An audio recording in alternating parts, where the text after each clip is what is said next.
Hi, Monica. Hi there. Hi. Sorry, I can't remove Rob's picture. Okay. I But was I'm thinking, here. Yeah. yeah, I was thinking, well, how come it seems like a Chelsea's voice, but Yeah. I don't know how to remove that photo. So uh, just, well, I guess you cannot, unless you no. stop the video, then it doesn't show his face. Yeah, yeah. Well, Or you can just change it, put your picture in the Zoom, and then you just swap the picture. oh, yeah, yeah, yeah, yeah. Mhm. That's a good idea. Yeah. See if I could try and figure that out. I think we got more people coming in. Oh, okay. And I'm trying to coming in from my the other computer. I'm gonna try because I've been trying and then I don't have any luck. My new toy. Oh, your Apple. Yeah. How And you liking it? I hardly practice on it because I just you know, I don't know. Sometimes I'm getting so tired. Just try new things. I'm trying to get in from there and it doesn't damp me. Yeah, it definitely takes some time to adjust. Yeah. Oh, I guess I'm able to. Please wait. The meeting host will let you in. Oh, there you are. Yep, you're in. Yeah. Oh, cool. Ah, okay. So I got two. Okay, then how do I change my background in this one? Oh boy. Setting. Okay. Go to the background. Background.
Okay, so Mike had requested I put the new RPA contract in the chat. So if you need it, it's in there. And if you have any questions, just go ahead and write them in the chat and I'll make sure that Mike sees those because sometimes he doesn't pay attention. So that's what I'm here to do. I'm here to monitor and make sure everyone gets their questions answered.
Hello,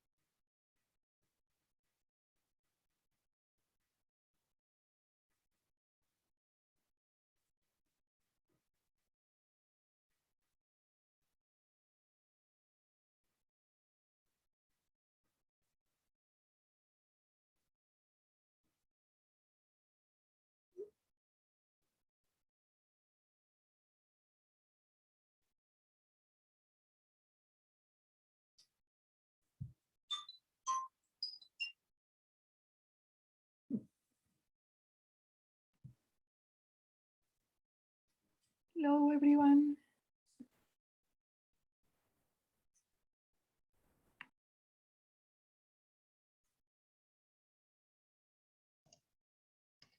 Hello, hello, Viviana. Hi, Monica. How are you? Hi, Viviana. I'm good. Good, good, good.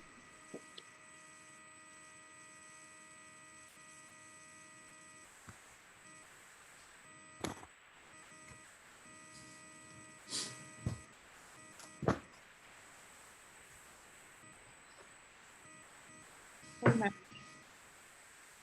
Hi, Mike.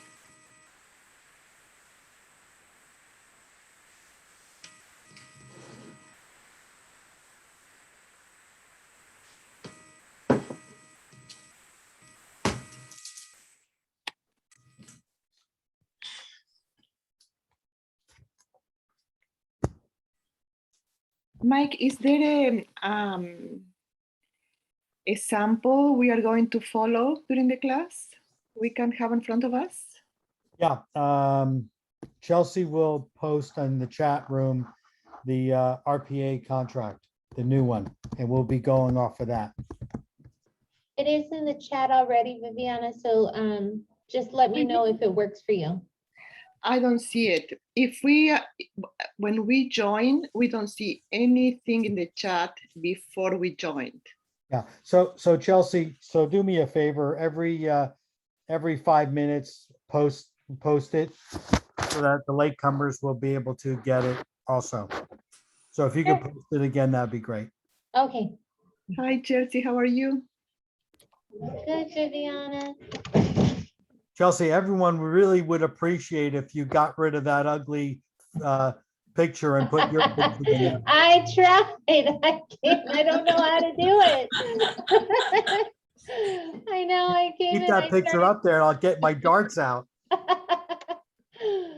Yeah, target practice, right? How's everyone doing? Good, thank you, very good.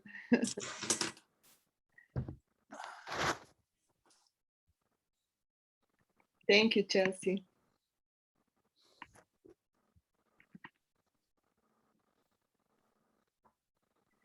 Okay, I'm going to save. You know what? I have 2 minutes, or I have a few minutes. I'm gonna get a new cup of tea. Kidoki.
Mike?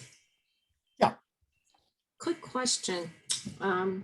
For every transaction, all the documents, after close the escrow, do you save a copy or just for your personal, or what do you do? Or you just leave it at, like zip form or DocuSign, just one place? Or do you keep a copy for yourself? Well, you're asking me what I do with my own personal Yeah. transactions or the office?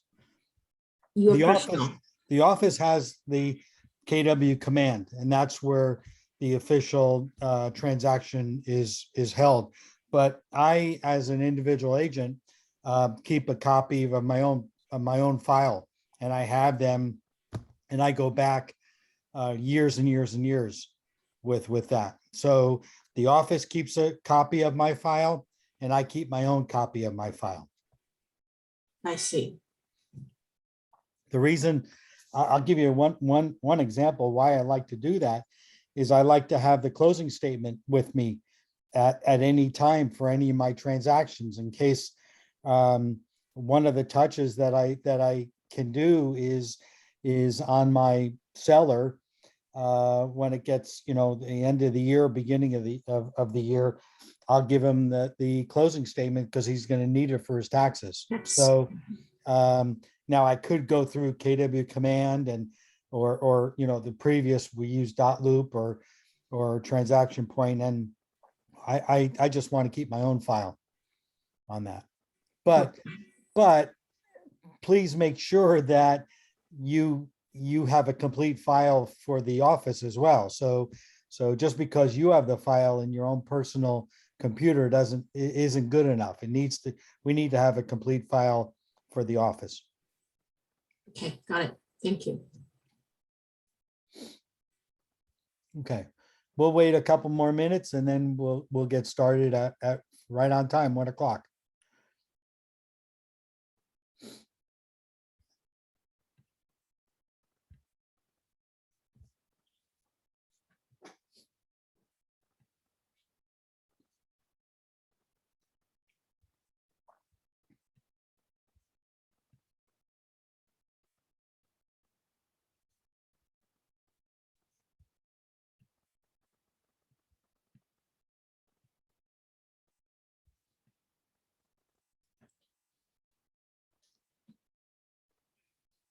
Get your water, get your tea, get your coffee. We're gonna go nonstop for the next, I am planning on 2.5 hours. This go around.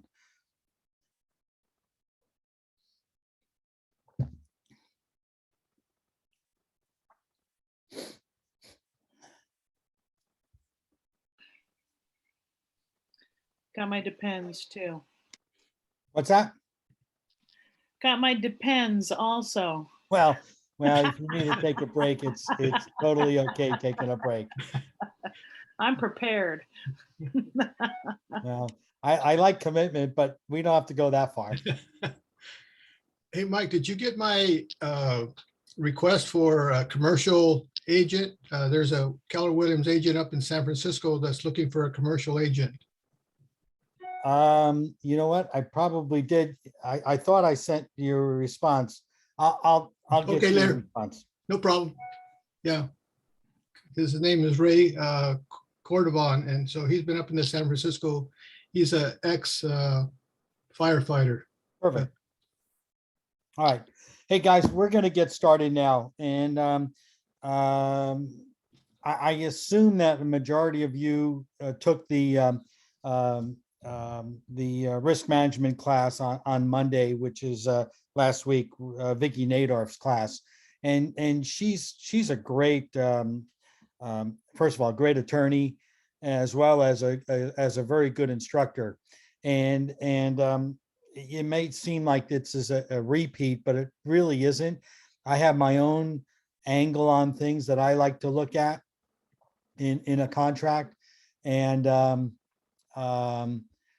she has her way. Just as there's some classes going on. Gov Hutchinson for CAR is out and about teaching. I encourage you to take as many of these courses as you can from either Gov or different instructors that are out there. But I have my own way, and I might not be as I might be more boring than Vicky, but I'll do my best that I can. So we'll go from there. Let's see what I'm doing right now. I am.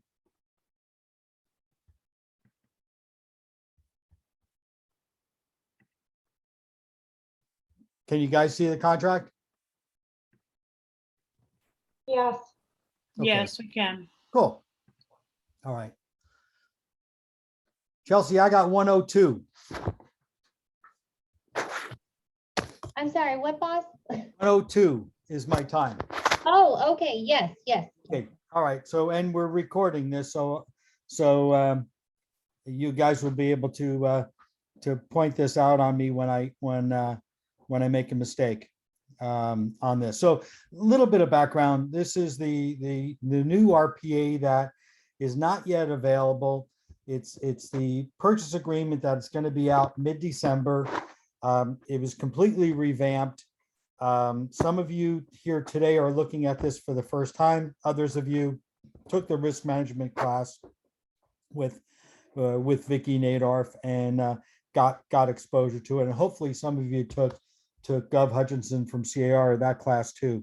So I'm going to go in pretty good detail, and I expect this is the first time I'm teaching this, and my usual RPA, I have it down to within a few minutes of each day as to where I'm going to be. I have an idea where I'm going to be, but I also scheduled and still my two-day 2-hour class. I'm gonna bump it up a little bit for 2.5 hours today, and I'm gonna change it up a little bit. What I'd like to do is get through each page, and then at the end of each page, then ask your questions. So normally I'd say just blurt out the questions when they come to you, but I want to have a little bit better organized chaos and do it at the end of each page. So again, we're gonna go line by line, and it might seem a little bit boring to some of you at some parts, but other parts, if I'm going too fast, then at the end of the page, we'll go back to it and slow down and try to get your questions answered. So Chelsea has put the new RPA into the chat box. Everyone should get a download it and go off of that too. And please take some notes. That's why it's really important to have that RPA next to you. Even though it's on your screen, I'd like you to take some notes. And I find that's the most effective way to, when there's changes, to get to better understand it. So anyway, are there any questions before we just get started? Now's the time. All right. Well, we'll have time for questions and answers at the end of each page. I have a question. Yeah. When are we going to start using the new RPA? As soon as it is posted in zip forms, which is probably mid-December. Okay. One of the problems that we have right now is that there's a dozen or so addendums that are related to this purchase agreement that no one has ever seen before. So they're not coming out until December. So it's going to be a kind of hurry up and wait. And we're going to be, teaching this. I have another class next week, and I have another class in December. Gov Hutchinson is out there teaching the class all the time. What I don't want you to do is forget about the current RPA and just start thinking about this, because this is, you're learning for the future. This future is going to take place mid-December or whenever it is it is posted on zip forms. So in the meantime, keep on doing what you're doing with the existing RPA. Just be ready to flip the switch and go to this new form when it's posted. And hopefully we'll have a better warning and timeline as to when this is going to take place. Okay. Mike, where did you say this was posted at? It's in the chat, and Chelsea will post it again. So you have it. Yeah, yes, boss, I'm gonna find it. Perfect. Okay. All right, so let's get started. The first thing that you're going to know is that the current RPA is 10 pages. They have changed this. This new RPA is 16 pages. And the only reason that it's 16 pages is that there are addendums that go with this RPA, or else it probably would have been over 20. So there's some changes, and we have to understand this contract. If you're going to be doing transactions, you just can't go with the current RPA because it's different. I'm going to tell you that going through this a lot of times, several times, I like this new contract. There are things in the current RPA that are assumed, and this one spells it out. So I think it addresses a lot of our issues, and there may be some issues that come out as a result of when everyone uses it, and then they'll have to tweak it again. So anyway, let's get started. So a lot of this on the first few pages is completely different. However, the date prepared is the same. There is no legal significance to this. It's just a reference point. You put the date in when you're writing up the offer, and it's just a reference point and no legal significance to this. This is an offer from, this is where the buyer's names go in, and you put all the buyers that are going to be buying the property, or more importantly, all the buyers that'll be getting the loan. And if you qualify for the loan, you better be in the purchase agreement. Other buyers can be added at any point in the transaction, including after the transaction. But you need to have the buyers that are qualifying for the loan to be on the purchase agreement. The property to be acquired, same thing, guys. It's just like the old RPA, with the exception of the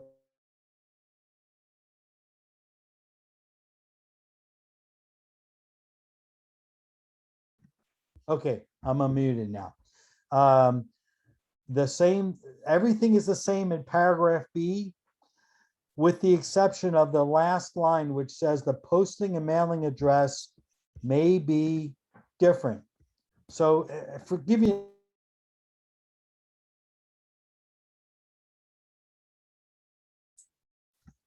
Do me a favor, please don't mute me anymore. Somehow I'm getting muted. Sorry, boss, we're trying to figure out the noise in the background. We all keep hearing shuffling and bells ringing.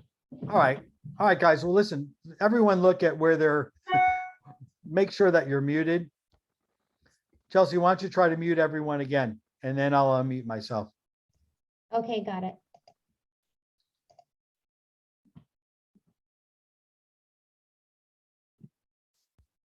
Okay, can everyone hear me? Okay, Chelsea, can you hear me? Yes, I can. Good. Okay, let's get back to this. So the mailing address might be different from than the city.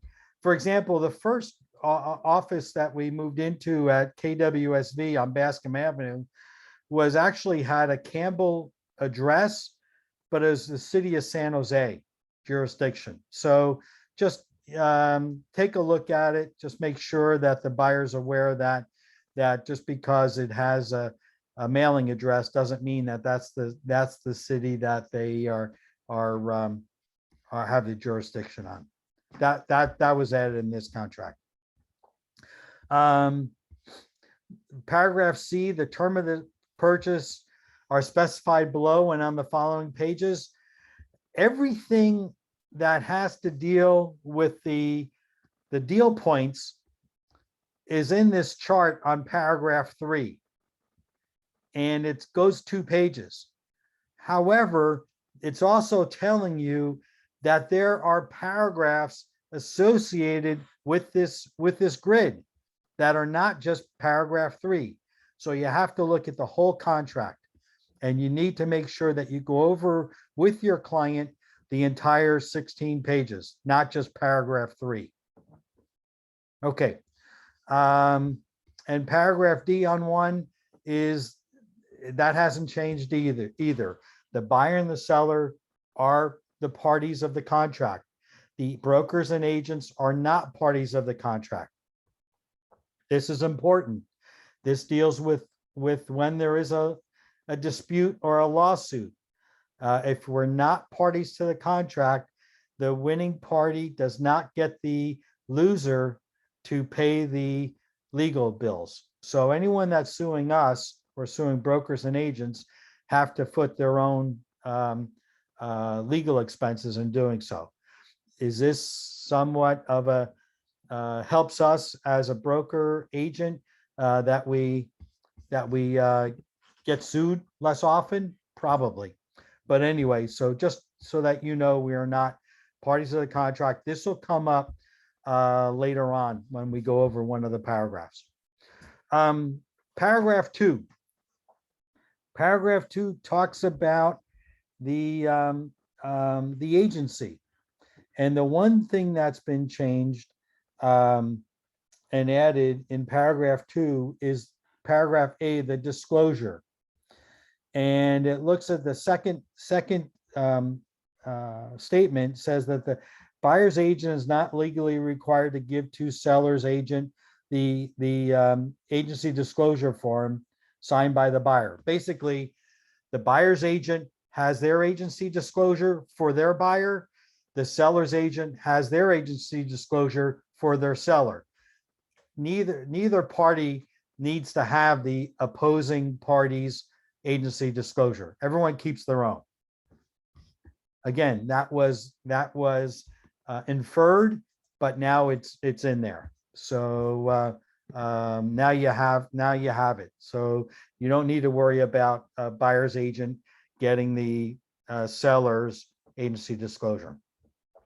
Paragraph B, this still, nothing's changed here, except that I'm going to tell you, this is the #1 paragraph when I review contracts that is wrong. And wrong means that it's incorrectly filled out or there's something missing. And there's 3 aspects to each line here of what needs to be completed. The first thing is seller's brokerage firm. That's the company. That's what goes in here. And who is the broker of? The seller's brokerage firm's either the seller or both the buyer and seller creating dual agency. The last line is license number of the company. The company has a license number. Where do you find the license number? You find the license number in the MLS listing printout. It'll have the license number of the company, the seller's brokerage firm, the seller's agent, and the same thing applies here. The individual agent's name goes here. You need to check the box whether they represent just the seller or they represent both buyer and the seller, the dual agent. And the agent's license number goes here. Buyer's brokerage firm, the company of the buyer. Typically, you are writing up the offer, so the buyer's brokerage firm would be your KW office. That would go under license number. Each office has their own license number. Same thing with buyer's agent. That's where you would put your name and your license number and check the box. Either you represent the buyer or both the buyer and the seller dual agent. What if you are not representing, as an individual, you do not represent the seller and you just represent the buyer, can there still be dual agency here? The answer is yes. And the reason being is that the agent in this case is the company. So if someone in your office represents the seller and you represent the buyer, that is dual agency. And you would need to check both buyer and seller box. Failure to check the box, failure to put the company name in, failure to put the agent's name in, or failure to put any of the license number is an incorrect confirmation of agency. There are court cases where the confirmation of agency was incorrectly completed on the purchase agreement. And the seller has sued and won in court not to pay any commission. So when you get my little love letter, when I review the contracts and something's missing, and I ask you to please complete the confirmation of agency form in zip forms, there's a reason why I'm asking you to do it. It is for you to get paid on the transaction. So please, it's not that hard. I know you work real hard and fast and sometimes overlook simple little things because you're concentrating on bigger issues such as price, terms, and other terms and conditions. But these are required things to save your commission and make sure you're not working for free. So please make sure everything is complete. If you are a listing agent and the offer comes in and something is missing here, please counter and add what needs to be done. Usually the best, most effective way would be countering as a listing agent, saying that see attached confirmation of agency, and you put that on the counter offer and you complete the confirmation of agency and have that signed. Okay. Paragraph C is if there's multiple brokerages representing the buyer and the seller, where you would use the additional broker acknowledgement, which is form ABA. You would check the box and then it would automatically print out that ABA form. In case you are representing in case there's more than one company that is representing the buyer or the seller, this is what you would use. Again, it's for a company. There's another form, additional agent acknowledgement, but this is for the company here, which is the ABA. All right. And lastly, on paragraph 2 is a paragraph called potentially competing buyer and sellers. And this is automatically checked and it's printed out, where you're telling the buyer and the seller that as a broker, as a brokerage company, we may represent more than one buyer or seller on a property. We may have other buyers representing, we may have other buyers trying to buy the same property that we are making an offer on. Again, this is for brokerage. It's not for individual agents. I don't want you to think that you could represent two buyers on one property. It'll get us nothing but trouble and in a possible lawsuit over who are you representing in a fiduciary manner. So please, this paragraph D, if you read it, it will state about the brokerage and everything tied to it about the brokerage, not you as an individual agent. Okay, now let's get into some changes. Paragraph 3, this is the grid. Again, paragraph 3 deals with all the deal points. Anything that needs to be completed and filled out is on the next couple pages. And it's a great thing. Everything is here, but it's not the cure-all. You have to look at the other 15 pages to make this a complete contract. So let's get into the deal points. Paragraph A, purchase price. You fill in the purchase price. The current contract has wording. This is not wording anymore. These are numbers. So you put in the numbers here. And if it's all cash, you would check the box.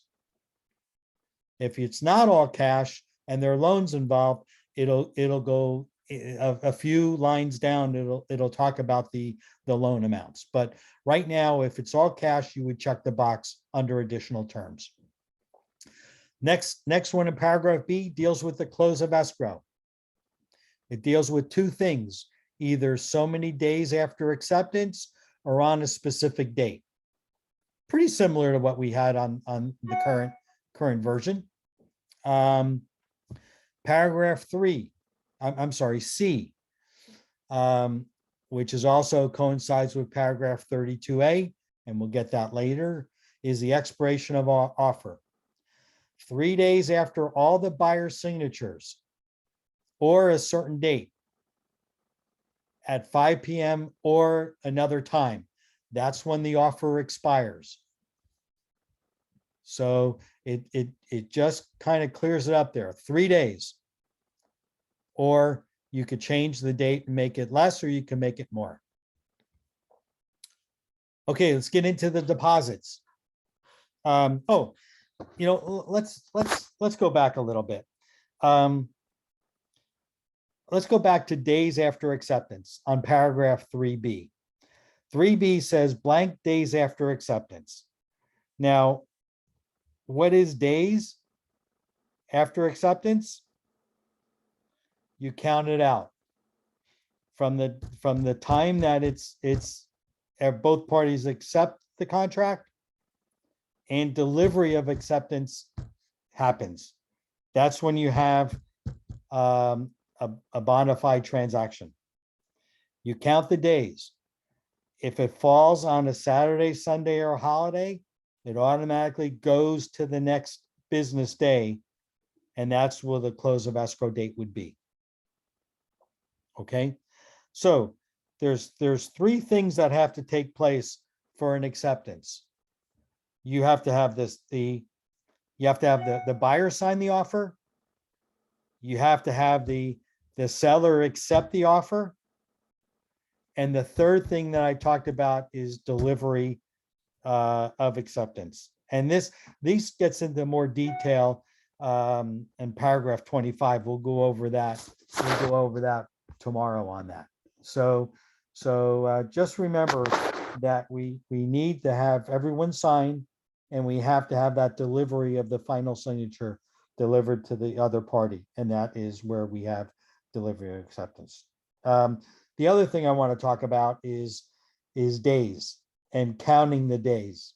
So if we signed this offer, we presented it to the seller, and the seller accepts it today, what is today? Today counts as day 0. Tomorrow would count as day 1. And that's how you would count the days. Okay. Expiration of offer, 3 calendar days. So we covered that already. Initial deposit amount. Now we're getting into the deposits. So D1 is the initial deposit, and you put down the number, whether it's going to be, now I'm not exactly sure on zip forms. Again, no one has gotten into this contract on zip forms. I am led to believe that you have to put a number. You cannot just put 3% and it'll automatically spit it out. I'm not sure about that. So as far as I'm concerned, you put the number down. And typically we like 3% of the purchase price, but you put the number down there. We may be surprised and see that you could put 3% down and it'll pump out a number. So the important thing to realize is that if there's counter offers and there's for a higher price, the initial deposit does not change unless you change it on the counter offer.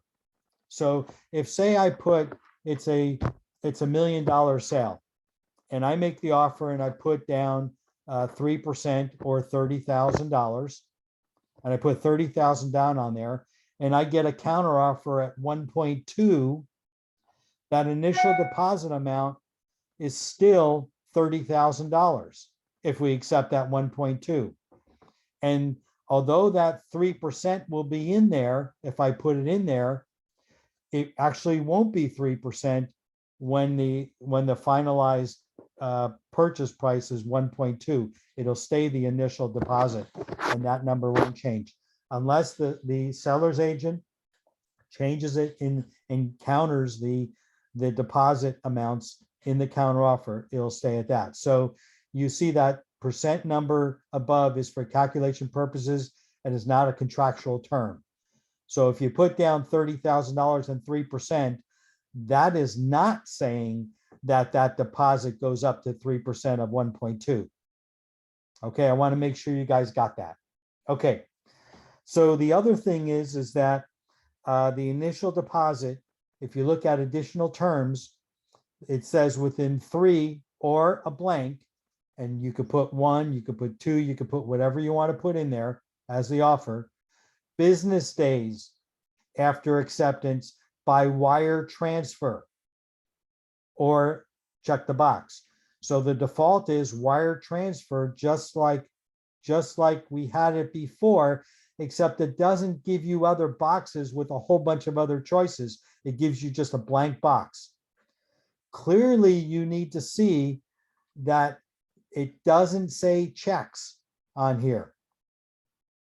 Okay. And clearly what's missing from the current purchase agreement was the ability to check another box, making it that the agent picks up the deposit.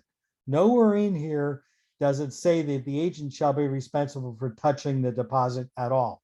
It clearly belongs to the buyer, and the buyer needs to take care of that, which I'm kind of glad that is not now eliminated on that. Okay. So the wire transfer is default and no other option in there, or you have to check the box to put something else down. D2 talks about the increased deposit, just like the current RPA talked about an increased deposit. The difference here, if you look at the increased deposit with a checkbox, money placed into escrow after the initial deposit, use form DID. You guys remember what the old form used to be called? It used to be called RID, a receipt for increased deposit. This one is called, I had it. I just had it. I forget. Anyway, they changed the name, and I don't have a copy of that form. It's one of those dozen forms that it refers to that's not out yet. But you need to have that form whenever you use an increase of deposit. And that that DID form is utilized when that increase of deposit is made, not now. It is done with it is completed with the increased deposit. Now, the same verbiage under terms and conditions as the initial deposit. It's got a dollar amount and it's got the percentages. And again, that percentage is for calculation purposes only and not a contractual item. So additional terms, when is that increased deposit done? The default is upon removal of all contingencies. Or you could check the box and it would say the date. So you have the default when all the contingencies are removed, or you check the box with the date, or there's a third box, which may be another action item, maybe, or check the box. Maybe it's not when you remove all the contingencies, but maybe when you remove the investigation contingency. So it's just an option for something else. But you could see that there's the default of removal of all contingencies.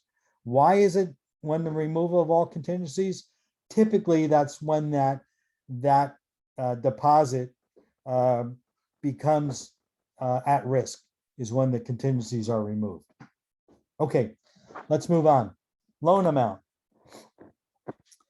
You can see that the loan amount under the paragraph title and contract term talks about the different types of what we're looking at. So if you go to the terms and conditions, the first loan amount has $1. Again, you put the numbers in there. And then next to that is a percent. And then you have the choice. It's the default is that it's a fixed rate, or you could check the box and you have an adjustable rate loan. And then a rate not to exceed whatever the interest rate is. That's the interest rate. So you got the first amount, the interest rate, and then it has points. Now, before it just had buyer to pay up to blank. Here, the default is buyer to pay 0 points. That's the default. Or if you want to change that and add a number to it, then you put in or up to 1% of the loan amount, 2% of the loan amount, whatever you want to do. So a change for the new one is that the default is 0 points. The last item is if there's an FHA or VA loan that's checked, then you have to deliver within the 17 days the list of the repairs that are needed. Just like the current contract, but it's just presented a little bit differently. Okay, the last item on paragraph E1 is the additional terms, which is the default is that it's a conventional loan. If it's not conventional, then if it's FHA or VA, you would check the box. The one thing that is eliminated from this new contract versus the current contract is there's no checkbox for assumed financing. The reason being, when was the last time you saw assumed financing in years? You don't. So that's why they took it out. Just a side note, FHA or VA type loans, the law is, I'll get to this, I'll get to it now because I'm talking about FHA or VA, but there's statute law that says that if the in a VA or FHA loan, if it does not appraise, the buyer's entitled to his deposit back. That is law. I'm sorry, VA or FHA. That's what I said. I think.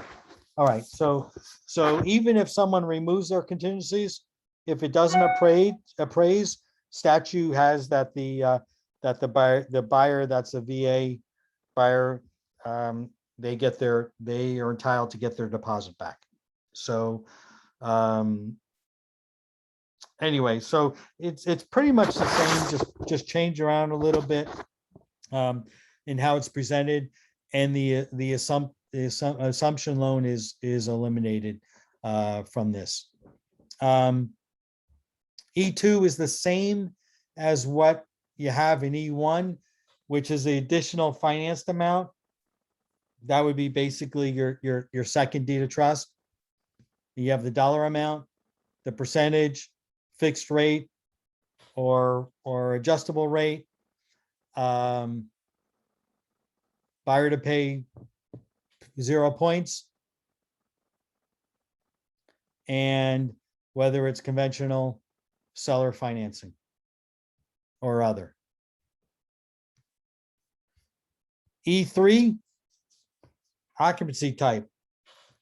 Now, the default is that it's primary, but there's a box now that says secondary. Secondary just is exactly what it says. It's the buyer's second home. It's not their primary residence. And then the third way is the investment. F, balance down payment equals the total purchase price. Now, take yourself off mute with your questions. Hey, Mike, did that DID stand for delivery of increased deposit? Yeah, I think that's right. Okay, Good one. Thank you. Okay. Hey, Mike, this is Yaj. Yep. The 5C1 section. the Hold on one second- second. What are we at? Sorry, 3E2. 3E2. Yes. Sorry, E1. E1, E2, the same question applies to E1 and E2. Column number 5, the details of the interest rate and points, etc.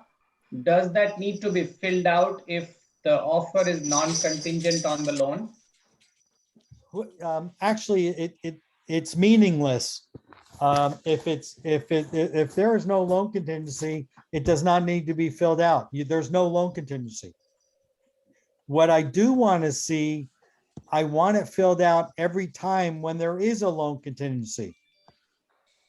Don't leave it blank if there's a loan contingency, because in certain circumstances, your buyer can maybe qualify for a 10% interest rate in buying the home, but he may not want to.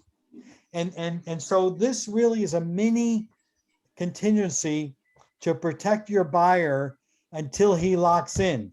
If there's a loan contingency, if there's no loan contingencies, he's in trouble if he's getting a loan and the rates go up and he's not locked in. So to answer your question, I do want this completed if there's a loan contingency. If there is no loan contingency, you don't have to complete it. And actually, you shouldn't complete it because there's no protection for you in getting this, your buyer getting this loan if there's no loan contingency. Did I answer that question okay? Yes, thank you. Okay. Good.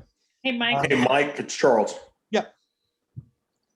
Mike, I was wanting to know from E1, taking a look at loan amounts, down below it says, if FHA or VA check deliver list of lender required repairs. Is that just a note for later on? Or are they supposed to do that ahead of time? No. Once,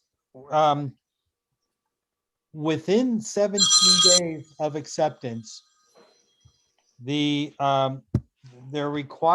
buyer's required to deliver to the seller the list of repairs that the lender is requiring to be done in order to get the loan. Got it. Nowhere does it say that the seller's responsible, but the seller is to get the list. Got it. Understand.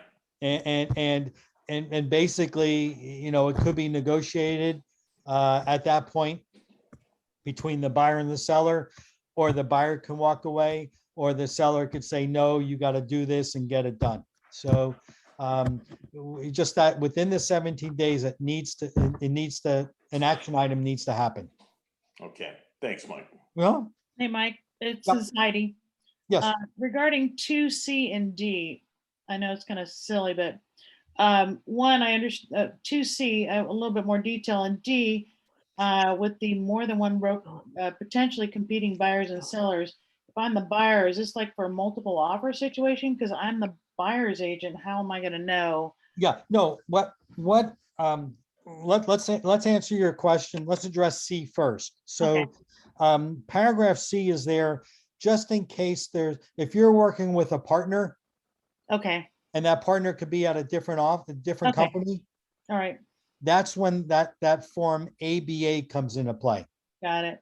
Okay, that other form I referenced earlier, additional agent acknowledgement, would be if someone in your office is representing, you're working with that someone in the office. Okay, okay. Okay, I was like, But C is just for different brokerages.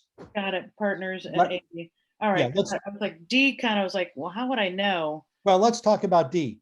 Yeah. D's really protect, this resulted in a lawsuit back 20 years ago, where two Coldwell Banker agents from two different offices, one broker, were both representing buyers. And does that happen? I mean, do you sometimes run into a problem when, not a problem, but an instance when you represent a buyer and someone else from your office is representing another buyer? It happens. Yeah, it does. Yeah. So what this is saying is putting everyone on notice that Mr. Buyer and Mr. Seller, there may be other people that are even within my office that may be representing other buyers and sellers on this property. So check it.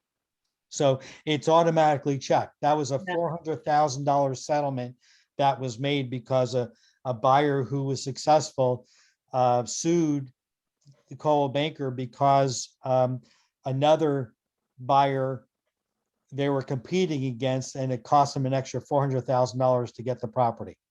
And he wound up suing, and it was settled out of court. That's why it's just automatically checked. Okay, Yep, automatically. Okay. thanks. Are there any other questions regarding page 1? I have a question, Mike. It's Denise.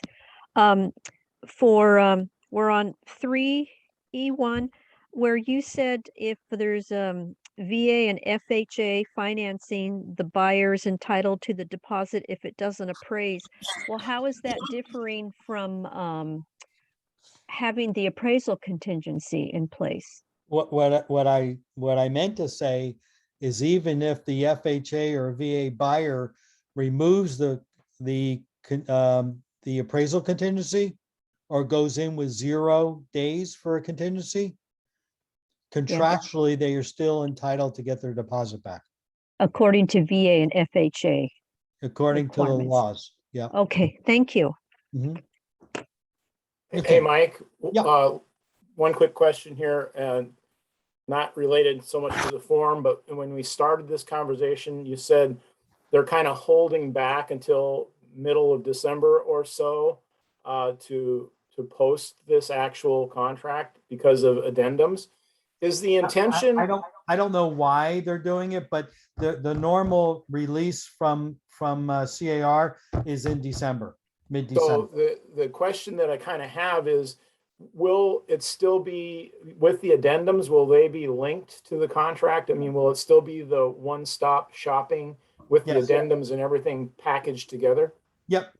Okay. And if you check the box, it'll automatically print it out with the included with the RPA. It'll be just like the old way. Now, I got to be honest with you, I don't know the logistics of filling out this form because I haven't done it yet, and neither of you. So I'm assuming that, for example, the paragraph A, the purchase price, and all the B through Fs are automatically added up together like our current contract, but I don't know. So don't ask me about the logistics of what this contract is going to do technology wise. I'm hoping that we're not going backwards. Right. And I was just curious, once it does come out, it's supposed to be a contiguous document with all of the attachments. That will happen. Okay, Anything Mike, else? Yeah. Mike, this is Tess. I have a question on paragraph E3, the occupancy type. It says here primary, or if checked, secondary or investment. Isn't it your secondary and investment properties are both the same? Not necessarily. I could have that. I could dream about that Lake Tahoe house that I don't rent out, but I use it whenever I want to. Okay, so that's your secondary home, correct? It's not mine, I wish, Oh, but all right. but that would be a home where you don't rent it out. No one's living in it. You're not collecting rent, and you have it as your secondary residence. Oh, okay, okay, got it. Thank you. Although I gotta be honest with you, I wouldn't mind teaching this class from looking at the Lake Tahoe. So that's a goal of mine. Okay, okay, great. Hi, Um, Mike. It's Tatiana. I have a question for the same clause 3E3 occupancy type. So many cases here, let's say it's a 4-bedroom and one of them it's permitted and it has a separate entrance and it has a kitchen and the owner is giving us a rental. So what if my buyers purchase this property and they continue to rent it out, that additional bedroom? Is that goes as, because he lives there, but he's using as an investment as well. Uh, Everyone uses, when they buy real estate, they're using it as an investment. This is where the house, the majority of the house is either occupied, either as their primary residence, or they keep it available for them to go up to whenever they want it and it's not rented out. Or, you know, renting out an ADU or a cottage in the back is not considered a total investment. It's what you do with the main house. Okay, so basically if they live in this 3-bedroom, but the 4th, they give it as a rental, which it has a separate kitchen and bathroom, so still as a primary. It's not, it's an ADU as far as I'm concerned. And it would be the major house is their primary residence. I would use a primary residence. Okay, Now, if it's more than half, or you should talk to the lender about what they're going to be classifying it. I mean, there may be some reason that, you know, if it's a big income rental, then maybe it might be beneficial to use it as an investment property where you could use part of the rent in qualifying for the purchase. I don't know. Talk to your lender about it. I'm just talking normally, if there's an ADU, that is considered primary residence or a secondary home. okay, Not an investment just for an ADU. thank you. Okay. Mike, quick question. Yep. On D2, increase deposit, what would be a common reason a buyer wants to increase the deposit? Okay, back in the day, I don't want to date myself. It was common, instead of typically we give 3% initial deposits now, we used to give 1% deposits. And then we would increase the deposit to 3% when we removed all the contingencies. And it has evolved over the years, maybe because it's been a seller's market for so long, to skip the 1% and add 2% to just go right to 3%. So it's kind of common, I would say, in the last 5, well, probably more than that, that we saw 3% initial deposits. 20 years ago, it was 1% deposit, and then you would deal with increase of deposits. Thank you. Mhm. I have a question, Mike, Sure. about the back to, I think it's C or maybe it's B. You were talking about one brokerage with multiple agents. So I represent the buyer, they represent the seller. We both work at Keller Williams, Silicon Valley. So we Yeah. would be dual agents, correct? Yeah, it would be dual agents for paragraph 2B. Yes, it has nothing to do with paragraph C. Okay, and now what if the agent is at Gateway or Santa Cruz? Would that apply as well? It's separate companies. Oh, it is separate companies. Okay. Thank you. Yeah, separate companies. So if there's if you're doing a transaction with one of our sister offices, and say, you represent the buyer and someone is in Santa Cruz, KW, it is not dual agency. It is, you represent the buyer, the other agents representing the seller. Okay, thank you. It is only dual agency if the agent comes from your company. Okay. Okay. All right. Anything else on page 1 before we get started on the rest of this grid? All right, I'm going to go ahead. Page 2. Woo, woo. Here we go. Okay. Top of the page. Seller credit to buyer. This is new. And it has a dollar amount. And it also says the dollar amount and also has the percent. And again, the number is for calculation purposes only and not a contractual term. So the dollar amount, you would check the box and put a dollar amount if the seller is crediting to the buyer.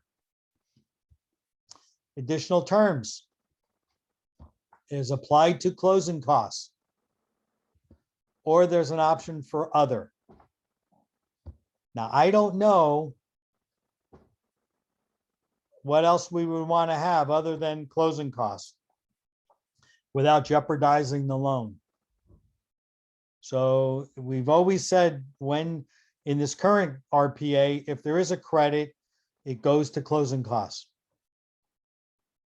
because that's what the lender wants. The lender wants to make sure that the buyer has skin in the game. And if they're getting an 80% loan, they want to make sure that the buyer is putting 20% down.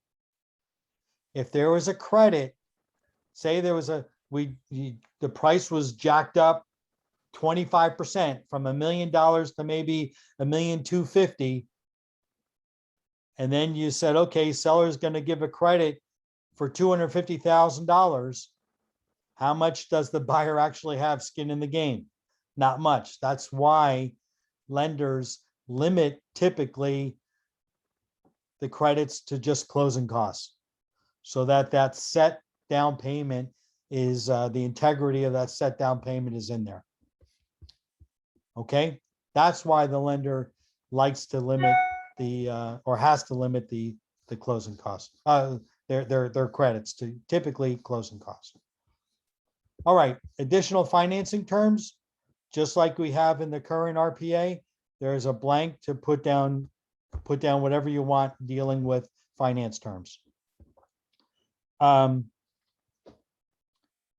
What's nice about the next H1, H2, and H3, the old form, the current form was in all 3 different paragraphs, 3 different parts of the contract, and you had to go searching for them and making sure. Here, this grid just talks about it's all in one place. Okay, I want the verification of the, if it's all cash. So you know, for an all cash deal, I want the verification.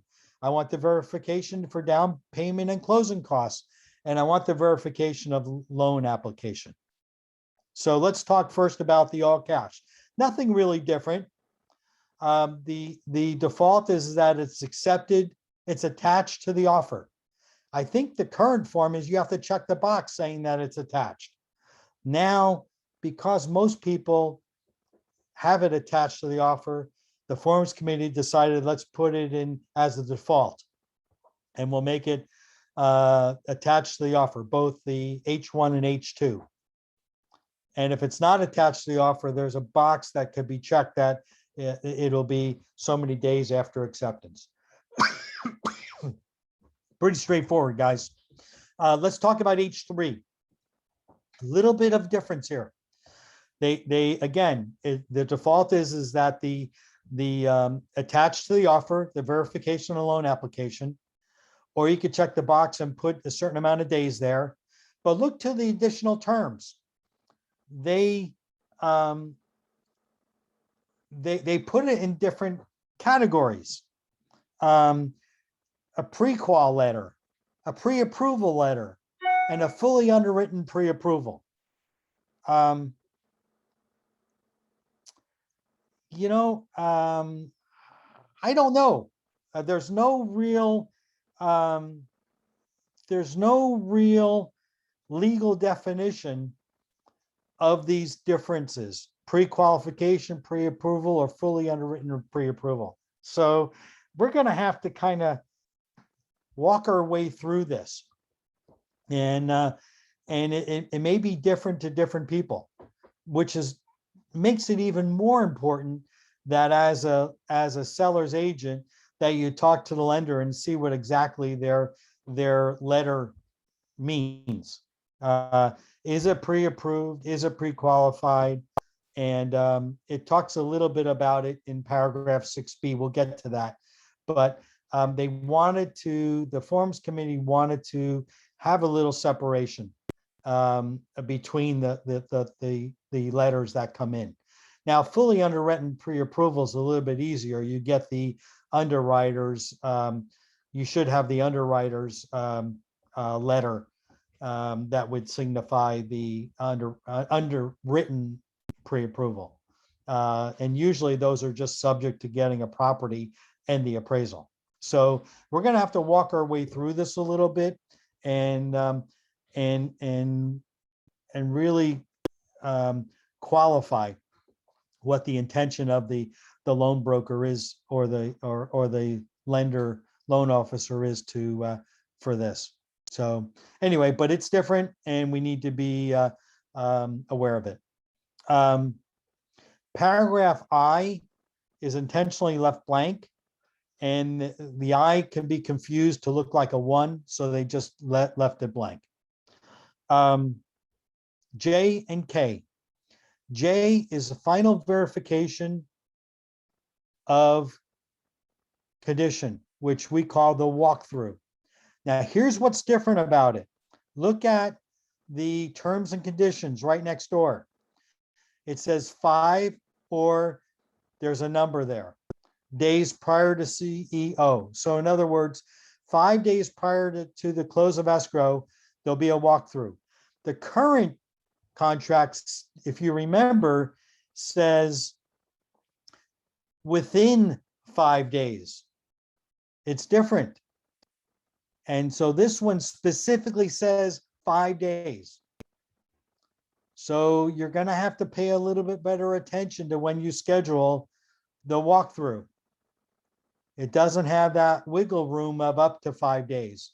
So if it's up to 5 days, naturally, right now, you could do it a day, 2 days, 3 days, 4 days. Here in December, you'll have a set day that you'll have to do the walkthrough. Little bit of difference there. Bottom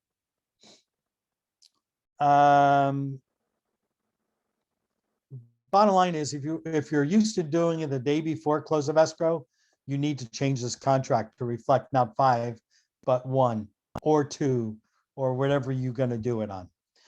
Let's talk about assignment, and we'll get into this again when we get to paragraph 23. But the assignment before, now you guys remember when you made an offer and you put and/or assignee, which you don't have to do. The current contract said that the seller has to approve the assignment, but shall not unreasonably withhold approval. A little bit different now, guys. The assignment request, and again, we'll get into the nitty-gritty tomorrow on this, is that the assignment has to be approved by the seller within, in this case, 17 days after acceptance. After 17 days, that is deemed to be, now the seller does not have to approve the assignment. So you're not getting the ability for the buyer the day before close of escrow to assign it to someone else. They have to do it within 17 days. And there's more to it than that, but This is a big change from, you know, the seller has to approve it, but can't unreasonably withhold. Now after it's deemed now, after 17 days, they could withhold approval. Okay, that's a big deal, guys. Especially for these flippers that assign it to someone else. Okay. Contingencies. This is another place where all the contingencies, and there's 8 of them, are all in one space. Whereas the contingencies throughout the current contract, all throughout the contract. Right? We have right now, currently it's paragraph 14, paragraph 3, all around. So this one will be easier to look up all in one place. So let's go through this. L1, the loans. They put down 17 days. That's the loan contingency. Now you could check the box, you could fill in a different number. So the loan, I think, isn't the current RPA 21 days for the loan? I think this is now 17. So if you look at the contingency removed, there is a box, no loan contingency. Okay, let's go through appraisal. This, I think, for the paragraph title, the appraisal contingency, I think this really cleans things up. So we don't have to worry about changing the appraisal contingency. So look what this says. Appraisal contingency based upon the appraised value at a minimum purchase price or blank. So let's say, again, let's use that $1 million sale. I represent a buyer. The buyer wants an appraisal contingency, but he has $50,000 in case the appraisal is lower than $1 million. He has $50,000 to put towards the purchase price. So basically, if he's making the offer at $1 million, and instead of keeping the appraised value at $1 million, same thing could be, you could check the box and put $950,000. So the property has to appraise at $950,000.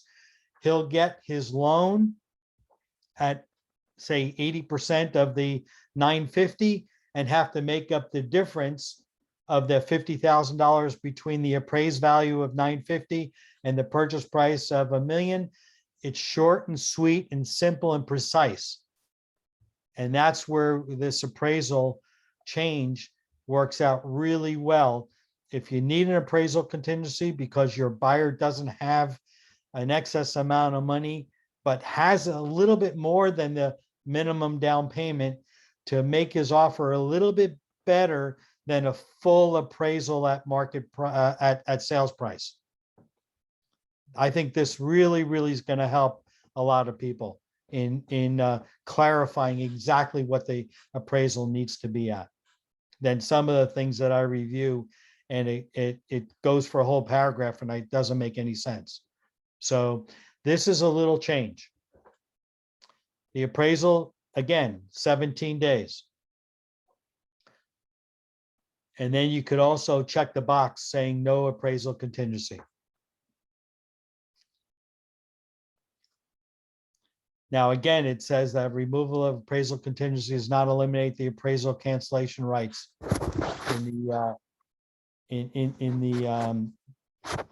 the government loan, the FVAC, which I don't know if they changed the FVAC or not, but that's what I talked about earlier. So notice the 17 days for the loan, 17 days for appraisal. Look at paragraph L3. Investigation of property.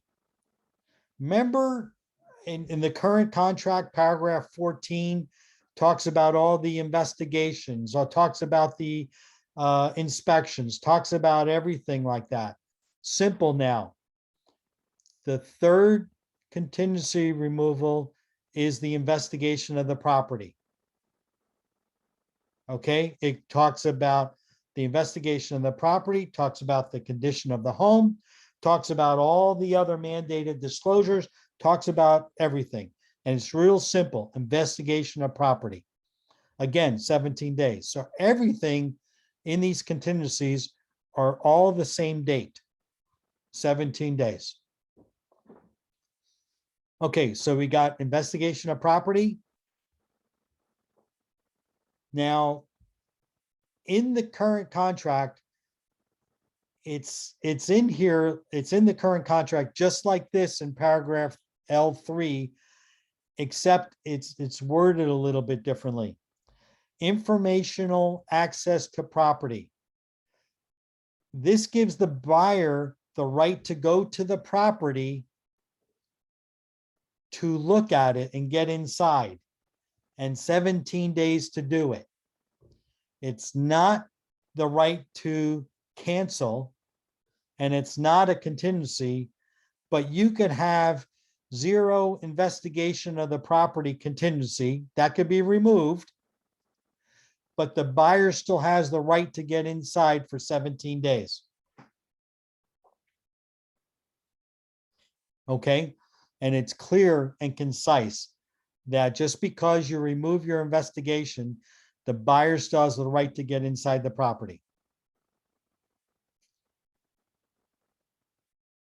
L4, review of seller documents. 17 days from acceptance or 5 days after receipt, whichever is later, to review the documents of the seller. Same thing with the common interest disclosures, the HOA docs, L6. 17 days after acceptance or 5 days after receipt, whichever is later.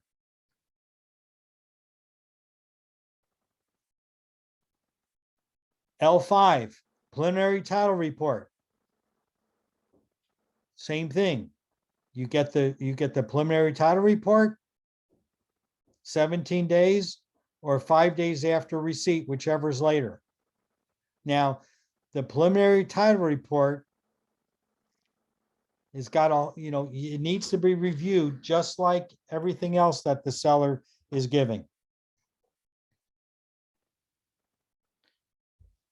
And then lastly, the solar, any leased or lien items. This is where you get the review of the leased or liened items, 17 days or 5 days after receipt, whichever is later. There, any of these contingencies that are waived, you have to go into the CR, check the box CR attached, and that will automatically spit out a contingency removal form. And you put in the contingency removal form, you complete what items are removed on that. I think it's really, for having a deal point, it has everything together. It makes it easy, a lot easier for us.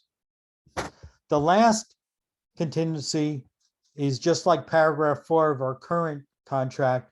It's where the buyer has to sell his property in order to buy the property that they're making an offer on, and that's a buyer to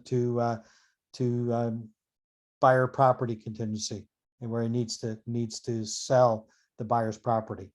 And if that's the case, just like currently, you check the box and you have that form COP is attached. That's the 8th contingency on here.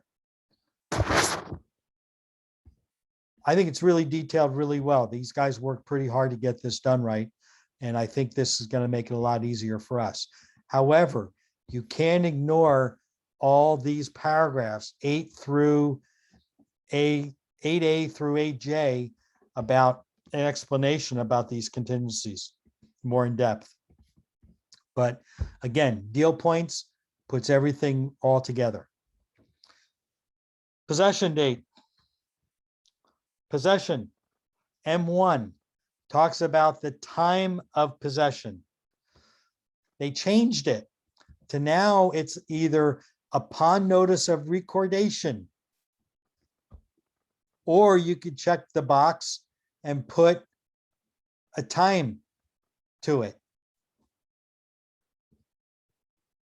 Or you on a date specified, which will be in the next line here. But now you have that upon notice of recording. Or you can use the same, check the box where we currently have it, which is 6 p.m. Or you could change it to another time frame on another date. Okay, so M2, seller occupied or vacant units. So M1 deals with the time. M2 deals with the date. And the date is either, check the box, 29 day, it's got to be 29 days or fewer, or 30 days or more. And depending on which box you check, that's going to spit out the SIP or the RLAS.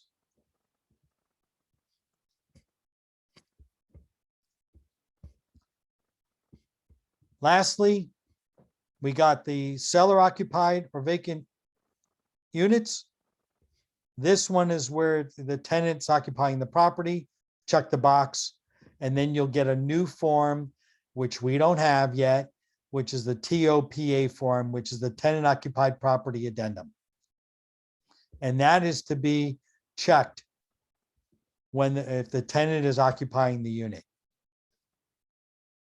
So 3 different ways to have the property occupied. It's going to be seller occupied, tenant occupied, or vacant. And these are the simple check boxes that you use depending on whether it's the seller in possession agreement, how long the date's going to be. Okay. Last paragraph for this page. N1, seller delivery of documents.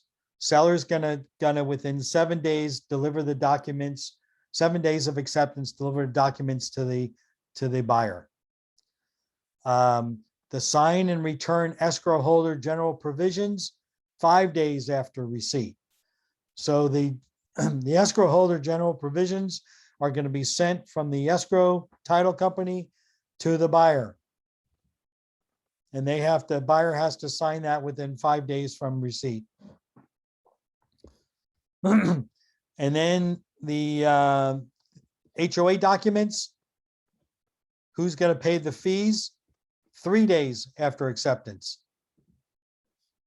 And then lastly is installing the smoke detectors, carbon monoxide, and water heater bracing needs to be 7 days after acceptance. Okay, this last paragraph, those are the seller deadlines. They have deadlines that need to take place on this, and that would be the deadlines on there. That's it for page 2. Let's open it up for questions. Hi, Mike. This is Art. Yeah, Art. Let's go to the line G1, please. Yep. I'm sorry, Seller I can't. credit. Yeah, the seller credit. So yeah, my question was like, in which circumstances the seller would be willing to give credit to the buyer, or in which circumstances, the buyer would be expecting credit from the seller? Again, we have to design this contract that it's a normal market and not a seller's market where there's 10 buyers that are fighting over the property. In a normal market, where you have property sitting on the market maybe for 45 days, and the buyer says, I'm willing to pay this much money, but I'm short some money because I want to do some repairs maybe on my own. And I need $3,000 to do the fumigation on the house that I'll do when I move in the house, but I need $3,000, I'm short. So I'm willing to pay your sales price, but I want a credit for $3,000. Basically, what it amounts to is for cash flow purposes, the buyer is financing that credit into the loan. So he's getting more cash to do things that he wants to do. And back in the day, you know, when there's negotiations, and there will be that in time, a buyer wants to buy, seller wants to sell, there's a meeting of the minds. So there are circumstances, and in other areas of the country where credits are pretty common, that more common than now here. It happens. It's part of the negotiations. Okay, thank you. I have another question which is relating to that. Let's say let's take our example. The property sat on the market for 45 days. Seller is willing to sell the property. You know, in Bay Area, he's like, oh, why is it sitting on the market for like 45 days? Hey, listing agent, if the buyer agent is asking, or the buyer is asking the credit would be given out of your commission. Let's get this deal. So, yeah. I mean, if let's say, I mean, so my reply to that is, no, I'm not a party to the contract.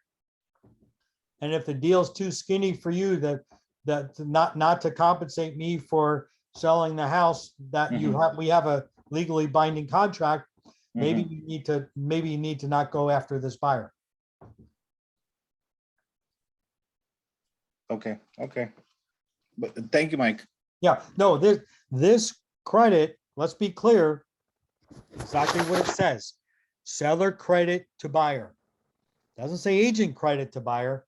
Doesn't say anything other than the seller is to credit, if any, to buyer. Next question. Mike Yaj, can you please display that appraisal section? In the example that you gave of $1 million and minimum 950 appraisal value, can we check that box of column 3, mark that, put 950 and still remove appraisal contingency? Will that still hold? No, I mean, it's either one or the other. If you don't need to put any number here, if you're removing the appraisal contingency, then it doesn't have to appraise at anything. If you check this box, it could appraise at 0. There's no minimum of appraised value. So it's kind of one or the other. Okay, sounds good. And then I guess the other thing I have is just a comment, because we are going to be in trouble by figuring out what is the definition of pre-qualification, pre-approval, and fully underwritten pre-approval ourselves. You know, I think it'll work itself out as we get involved in this. Again, you're right, Yax. There's no legal definition of pre-qualification, pre-approval, or underwriting a pre-approval. But I think as we get into this, there'll be some sort of communication with the loan officer as to basically what have they done. When, you know, pre-qualification is, you know, they did this, and this. Pre-approval, they did this much more. And then fully underwritten, they went through the underwriter. So I think it'll shake itself out. It's better than what we have right now. And it just needs to get better defined. Yep, thanks. Sure. Anything else? In L3, just to clarify, Mike, to be extra sure, that if an offer is non-contingent, the seller's obligation to provide access to the property to the buyer does not get impacted, right? Yeah, it's 17 days unless there's an agreement that it's less or removed.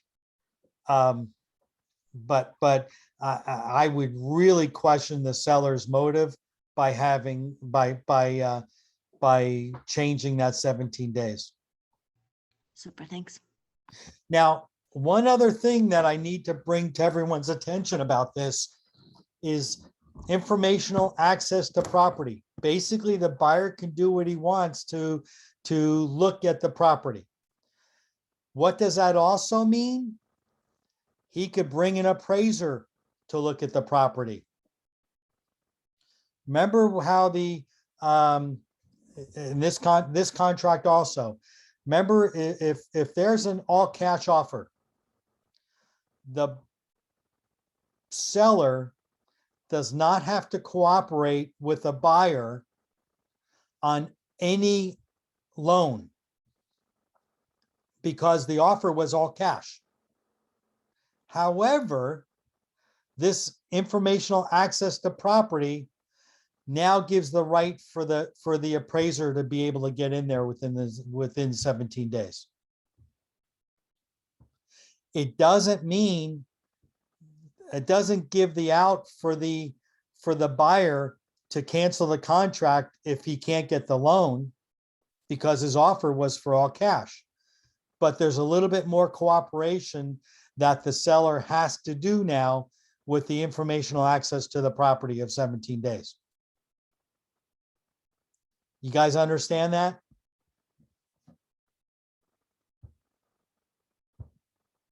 You're giving, which I think this is a great paragraph. The buyer should be allowed to go into the property to maybe meet with some contractors to get some estimates, to measure the rooms, to do whatever they want in being able to going access to the property, even to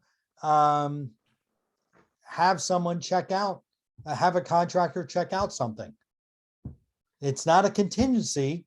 They don't have the right to back out, but they do have the right to conduct some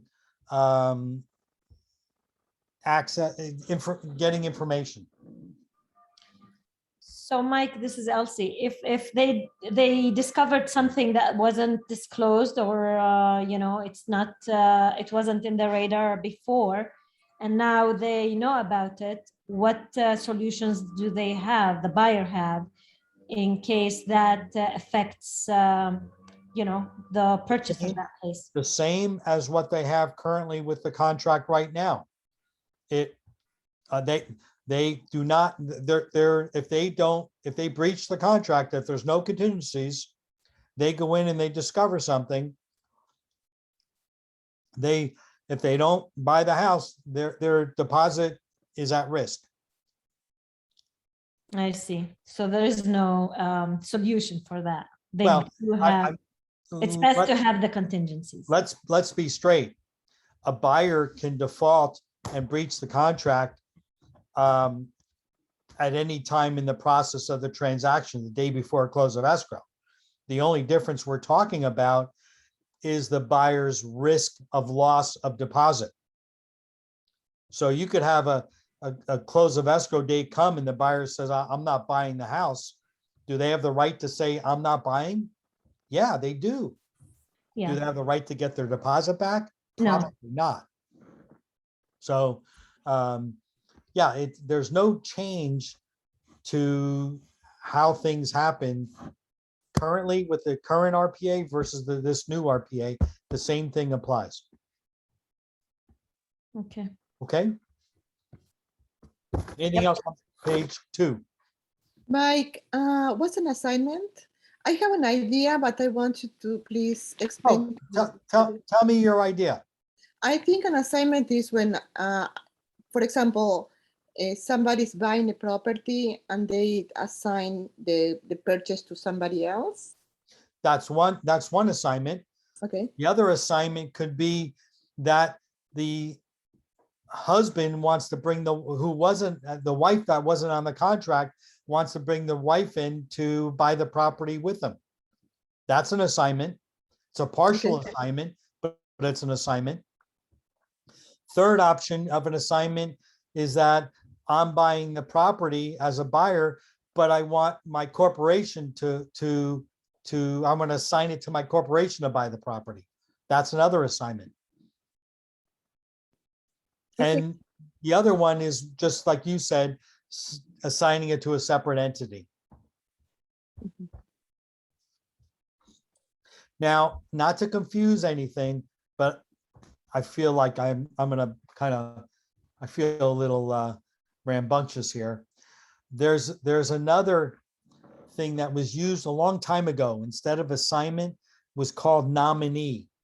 We don't see them anymore, and I don't want you to use it, and I want you to counter it if you ever see it. The nominee is different than an assignee. The assignee, which we use in this contract, has to abide by the terms and condition of the original buyer. So if the buyer negotiated this contract, no contingencies, close of escrow on November 30th, the assignee has to live up to the terms of this agreement. The nominee does not have to live up to the terms of this agreement and can renegotiate the sale. So we don't use nominees. You probably will never see it, the nominee, but you'll remember that you heard it on November 9th.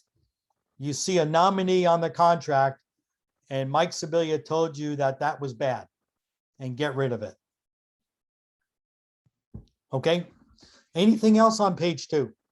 Mike, more of a generic question. This is Olga. From protecting ourselves from liability, I always used to provide a summary within the DocuSign email to the buyer about the offer terms and conditions. This new paragraph here, this chart in general, kind of does it for us. So if we do or don't provide an additional summary to a buyer, does that? I don't think there's anything wrong with continuing what you're doing, Olga.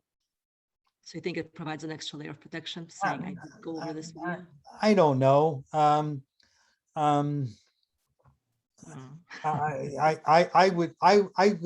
would say yes, but it also exposes some people that if they use that and not go over the contract with them, that puts us as bigger liability. So as an added disclosure or information sheet or timeline, I think it's great, but you still doesn't relieve you from going over everything that you would normally go over. Of course. Maybe it's a cheat sheet that we and that's perfectly fine, but you gotta go over the. That goes without saying, of course. Okay. Yeah. Okay. Well, don't say it goes without saying. Maybe for us, but there's people out there that I guarantee you won't get past page 2 when they present an offer to their sellers or their buyers. Okay. Because they're just going to fill out 1 and 2 and not go over the rest of the contract, which is a real big mistake. And there's people out there that will be doing that. Don't go there. All right. Are we all squared away on page 2? Mike, this is Art. I have a question on assignment. You mentioned when we add a buyer, there is a buyer. Husband wants to add a wife.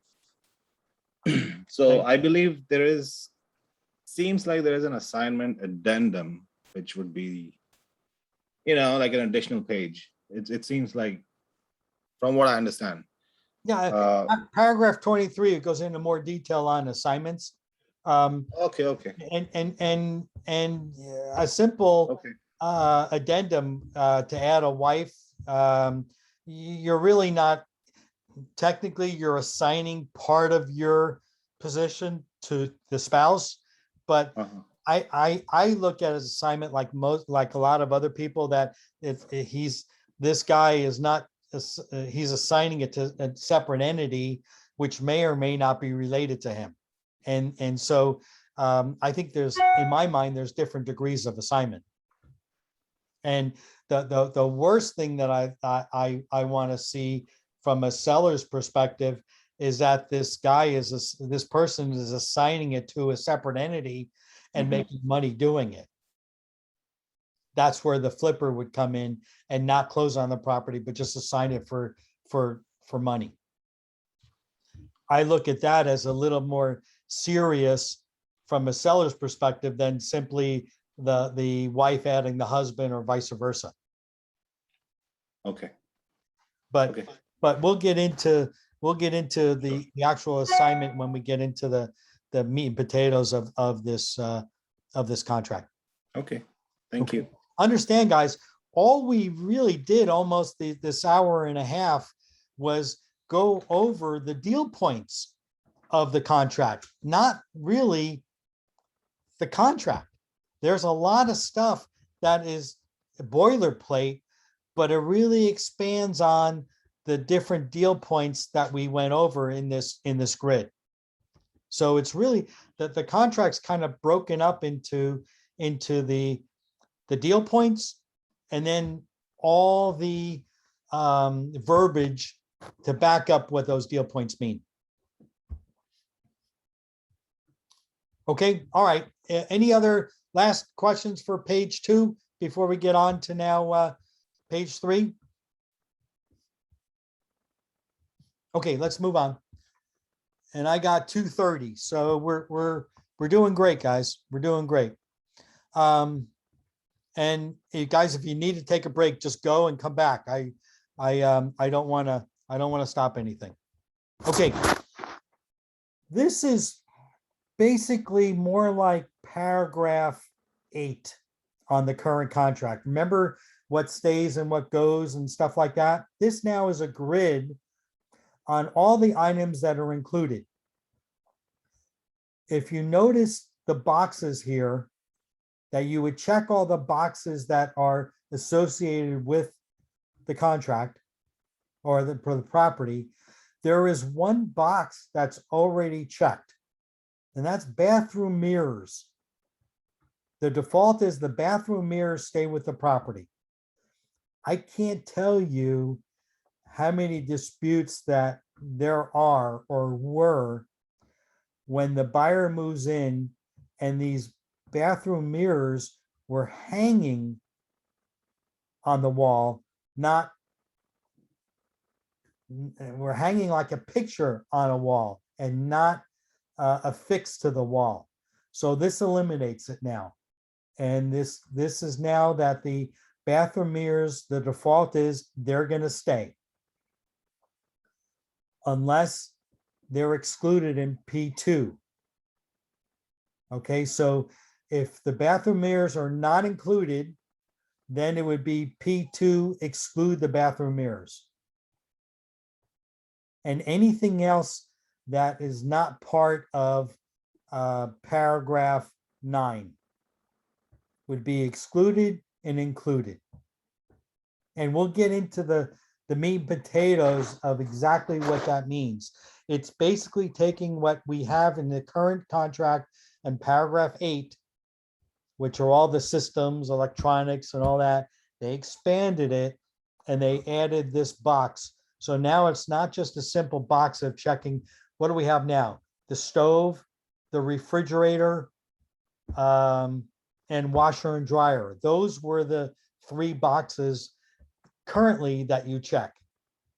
Here it's expanded into a lot more. There's no dispute now over refrigerators versus wine refrigerators. It's separate. Anyway, take a look at this and we'll take a look at it again when we get to paragraph 9. Okay? Okay, paragraph Q. I want you to look at something here. Who pays? This was assumed previously or currently when you check the box buyer and seller. They added a both. And now what both means is that it's going to be split 50-50. What we assumed in the current contract is now spelled out. So all these items here, either it's a buyer pay, a seller pay, or both pay. All right, let's get into the nitty gritty. Natural hazard disclosure statement, including tax information. Who pays? And then if you want to add an environmental, who's provided by the company, or in our case, the seller pays from what we is common, and then provided by either seller's choice or the company that is there. Q2 and 3, additional reports if you want to add it. Do you have to add it? No, but it's there in case you want to. Q4, smoke alarms, carbon monoxide, water heater bracelet. Who pays for it? Remember, we talked about it earlier as to when it had to take place, and I think it was 7 days. Let's go back.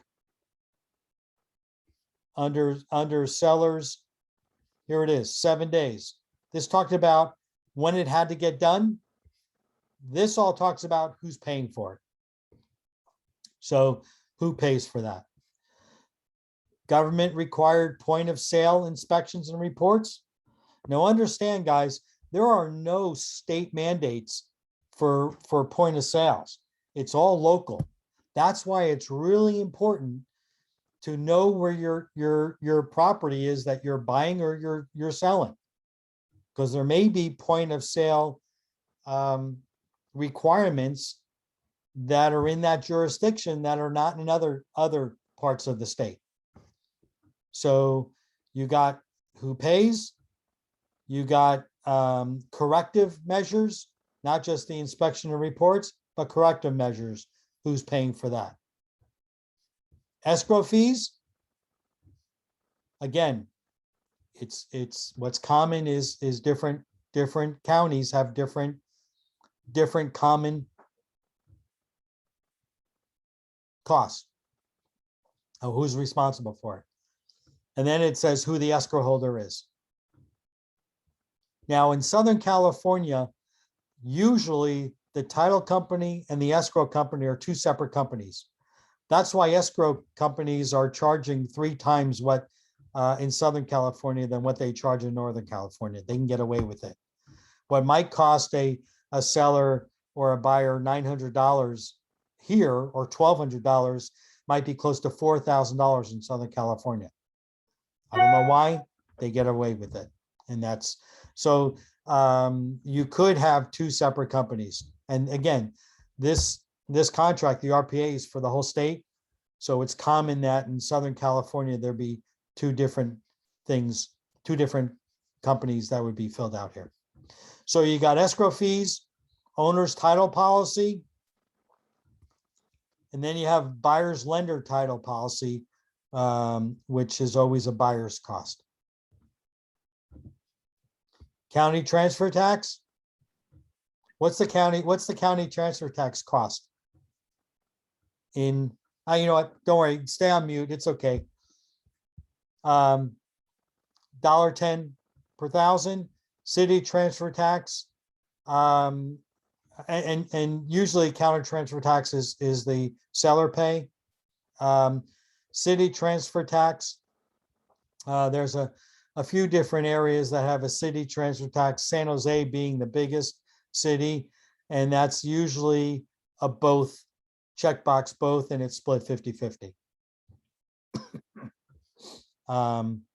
Okay, HOA fee and preparing disclosures, seller cost. In the current contract, it has an option buyer seller. So this is a seller cost. The HOA certification fee, which is needed by a lender, that's a buyer cost. HOA transfer fees. This gives the buyer cost, seller cost, or both cost. And the default here is that the seller shall pay for separate HOA move-out fees, and the buyer shall pay for separate move-in fees. Applies if separately billed or itemized with cost and transfer fee. So the transfer fees, it depends. It is negotiable. You could check box here and the seller would pay it. You could check box here and the buyer would pay it. Or you could split it. Or you could leave it like this and it would be seen as to what the transfer fee, how that would be split up. Private transfer fees. Seller, or if checked, buyer, or if checked, both. Typically, the default in here is that the seller pays for private transfer fees. And then 16 and 17 are blank. If there's additional fees or costs that you want to spell out, here's where you do it. 18, home warranty plan. This basically says who's paying for it, buyer or seller, or if it's split. The third option is that the buyer waives the home warranty plan. And the cost shall not exceed blank, issued by blank. What's missing here? All right, we're done with this page, so unmute yourself, guys. What's missing here? If the agent pays. There's no agent in here. Why? Really, because the agent's not part of the contract. Now, if you as a buyer's agent, you want to pay for the home warranty, you check the box, buyer waives the home warranty, and tell the buyer that you're going to provide one. Or you tell the seller, you're getting an extra $500,000 over list price, pay for the damn warranty. Or the buyer can pay for it. But buyer, seller, both, or the buyer waives it, and you put down if it's waived, it doesn't matter. You don't need to fill out additional terms. But if the buyer or seller or someone is paying for it, you put down the amount not to exceed. Or if they're splitting it. Any questions on page 3? Mike, I have one, Yaj. Can you please go to the escrow section? Escrow. Okay, where are we at? Escrow fees, Q7. Okay. So they have given an option to select each pay their own fee. How is their own fee defined? Is it what the customary thing that? I don't like that. And I would encourage you not to use it.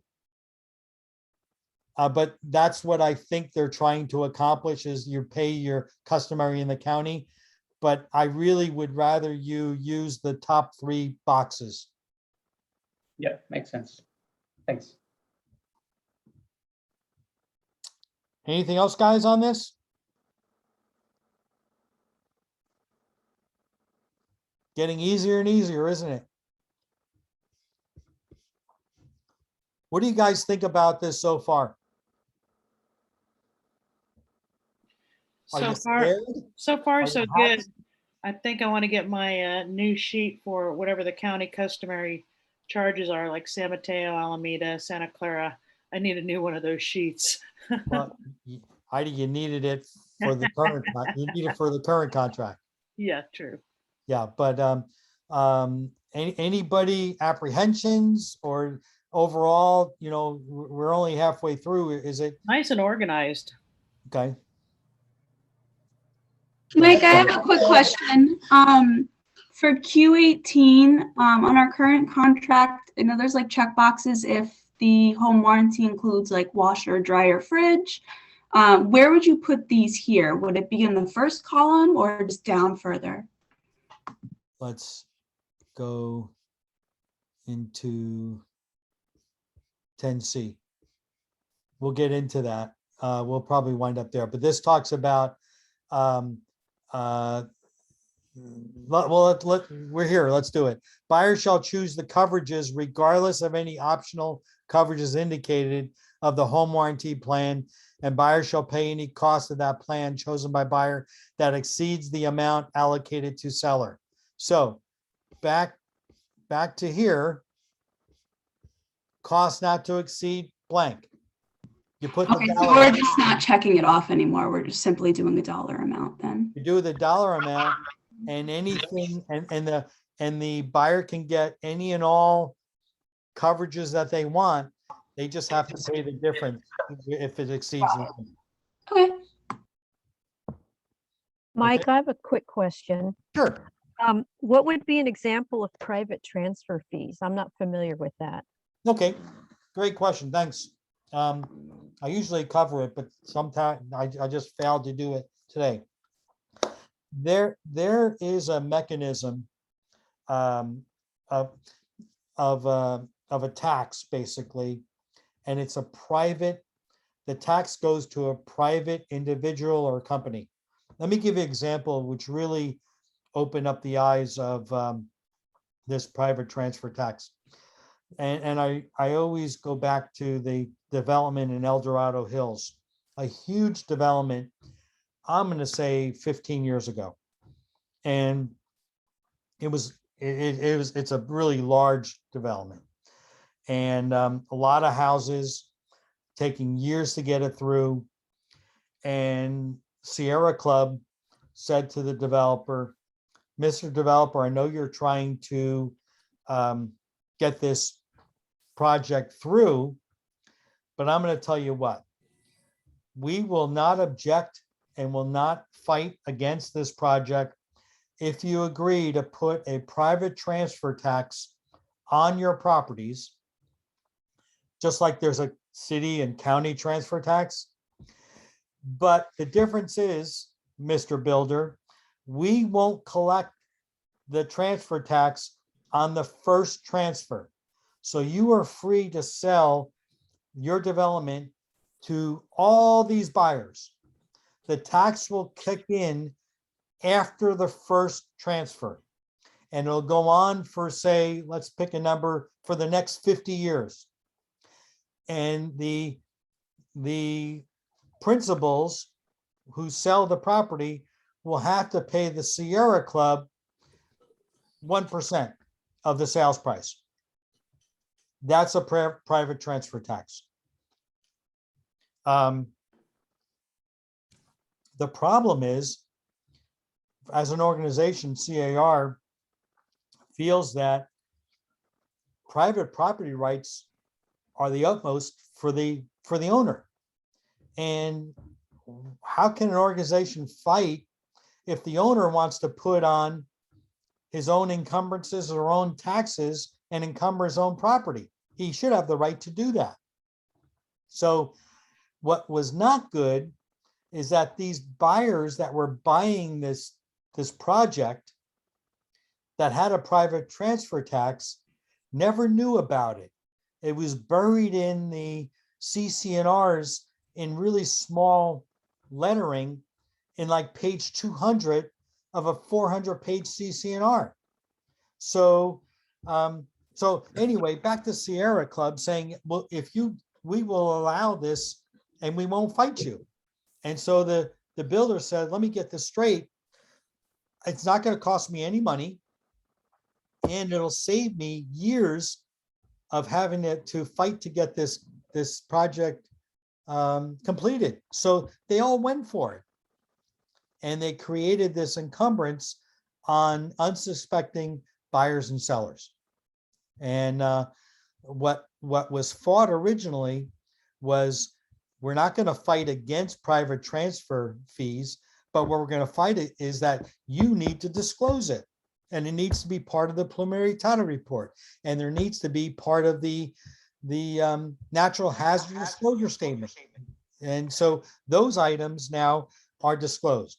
Bottom line is, it's against the law to initiate any new private transfer fees. However, there's a bunch of developments that are in the 12 to 20 years old that have them. A lot of them are in Central Valley. So it'll be disclosed. It'll be on the natural hazard disclosure statement, just like the all the other items in there regarding environmental tax and everything else. And it'll be in the preliminary title report. So that's what, I mean, there's 1 to 2% are what these transfer taxes are. And it doesn't go to the community, doesn't go to parks, doesn't go to streets, it goes to the private corporation or private entity. Hope I didn't beat that to death, but that's an explanation of private transfer tax. Any questions on that? Okay. All right, let's move on, and we'll cut half of this page. So let's go on page 4 and we'll finish up in the next 15 minutes. Paragraph 4. Now we're getting into the meat and potatoes of this contract. We covered the deal terms. Now let's get into this. So paragraph 4, look at the first 2 boxes. There are now addendums for the probate agreement purchase addendum and the manufactured home purchase addendum. Using this RPA, there's no separate purchase contract for manufactured home. There's no separate probate purchase agreement. It's now an addendum that's used, which I think is pretty cool. Also in paragraph 4A, there's this TOPA form, which is a tenant occupied property addendum. That's where if it's a rented out property, that needs to be completed. So when you're making this offer, paragraph, and again, I don't have this form to go over it yet, but we will soon. Actually, hopefully by December.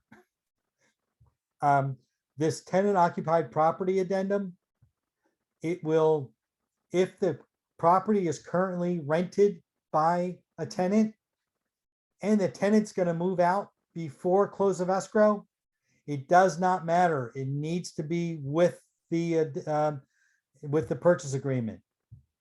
It needs to be included whether the tenants will remain or whether they're going to move out. You need to have this form. Tenancy in common purchase addendum. We don't really see tenants in common. We see it up in that ownership more so up in San Francisco and other cities along the West Coast and also East Coast, but not really much in our area. But if there was a tick, then we would use the addendum. The same thing with stock cooperative purchase addendums. That's another type of ownership. Rarely are there ticks or rarely are there stock co-ops purchase addendums, but ownership. But if you did have it, you would use the addendum. Any questions in that? Yes, this is Elsie. Why is a TOPA needed if the tenant is not going to be there by close of escrow? Well, because it deals, this addendum deals with what if the tenant stays in the property, even though they're not supposed to. Isn't there a contract with the seller and the tenant regarding how long he's going to stay? Sure. But what happens if the tenant decides I don't want to honor the contract? Okay. Noted. Thank you. Okay. Mike, you're taking questions already. Yeah. Is this document also replacing RIPA by any chance? Replacing the which doc? The residential income purchase contract? No, I think you'll still have that that contract there. Okay. I think there's other things that are in the that contract that are not addressed here.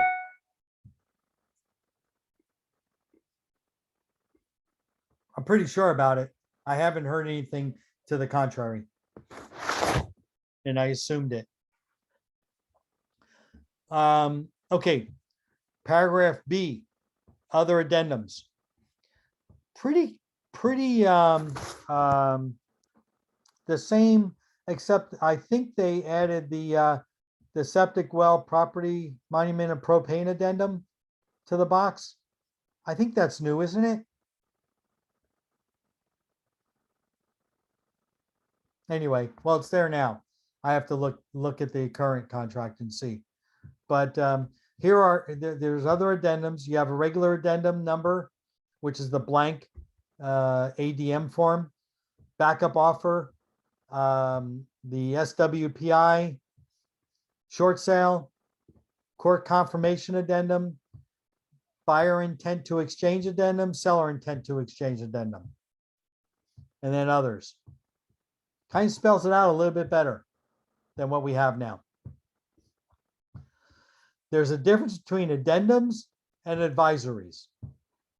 And here's paragraph C goes into more detail about advisories. Now, I'm going to be honest with you guys. This one, statewide buyer and seller advisory, that should be checked.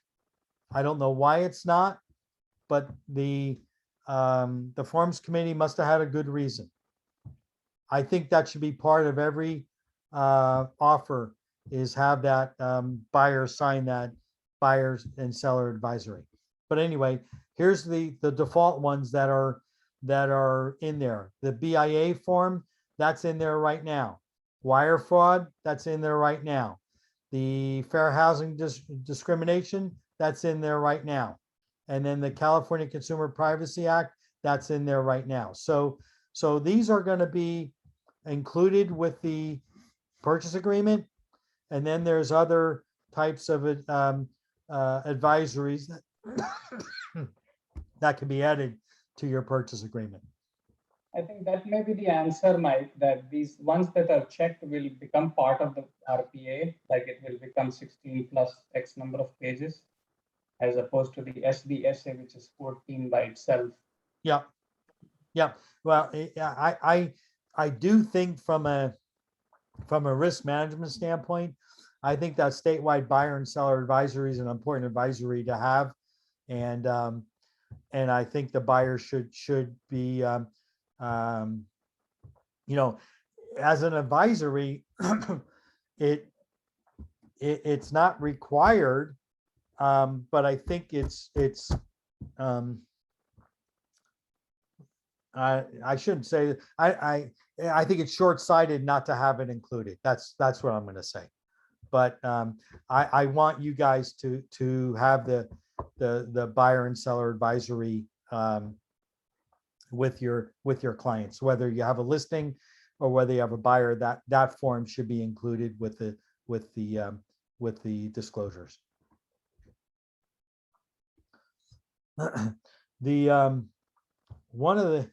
One of these, the wildfire disaster advisory, that's going to lead us to more problems as we get further along with the wildfires and things like that.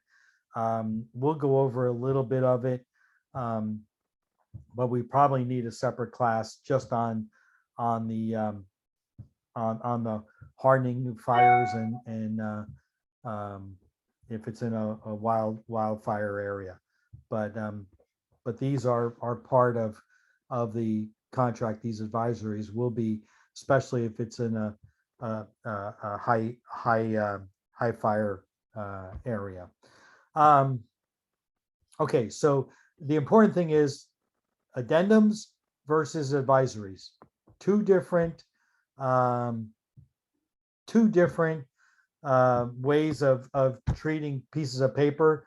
The addendum is part of the contract.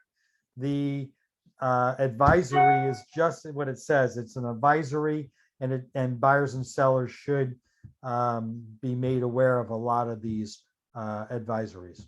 So, okay.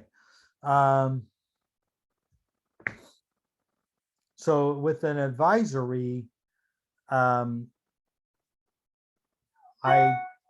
going to go on a limb and don't think that it's required that all parties sign the advisory. I just want to make sure that our clients sign the advisory on that.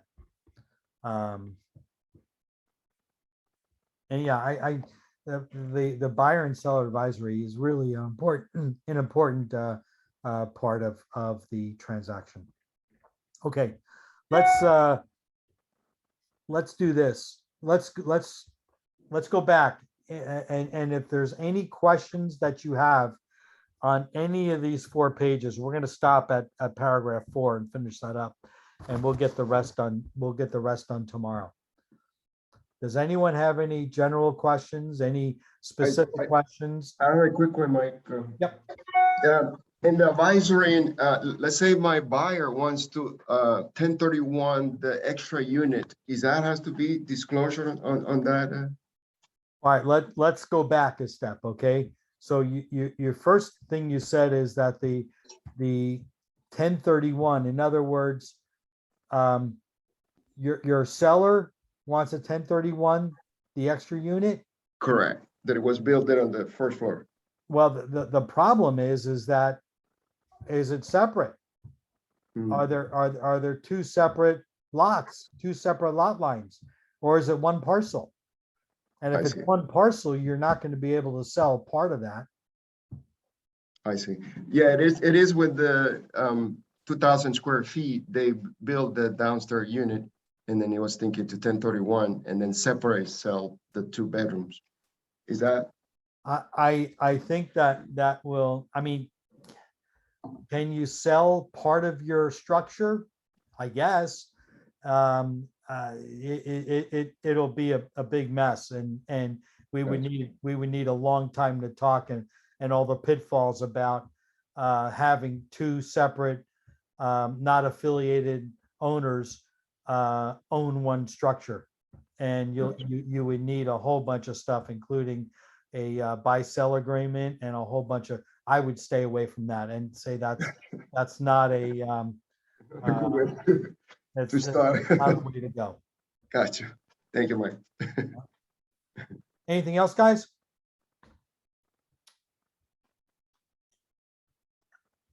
You know what? I'll stick on here a little bit longer. If you want to chat, if you want to talk about anything else in the contract, I'll be here. For everyone else, see you at 1 o'clock tomorrow, and we'll finish this up. Thank you, guys. Thank you, Mike. Thank you, Mike. Thank you, Mike. Thanks, Mike. See you tomorrow. Hey, thanks, Mike. Appreciate the instruction. Thanks, Mike. All right. Take care, guys. Thank you, Mike. Thank you for your time. You're quite welcome. I enjoyed it. Hi, Mike. Good questions. Mike, Yes. for the HOA transfer fee in Santa Clara, normally customary is who pay for it. You know what? Totally negotiable. And it's not by county, not per area. It's totally negotiable. When I represent a buyer, I ask the seller to pay for it. Okay. Okay, like that. Thank you. Uh-huh. And so if you represent seller, you ask the buyer to pay for it.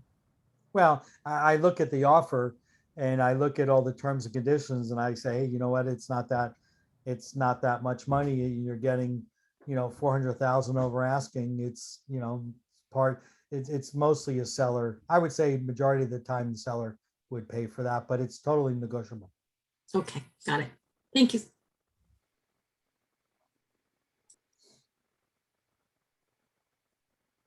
Hey, Tom Calavoda.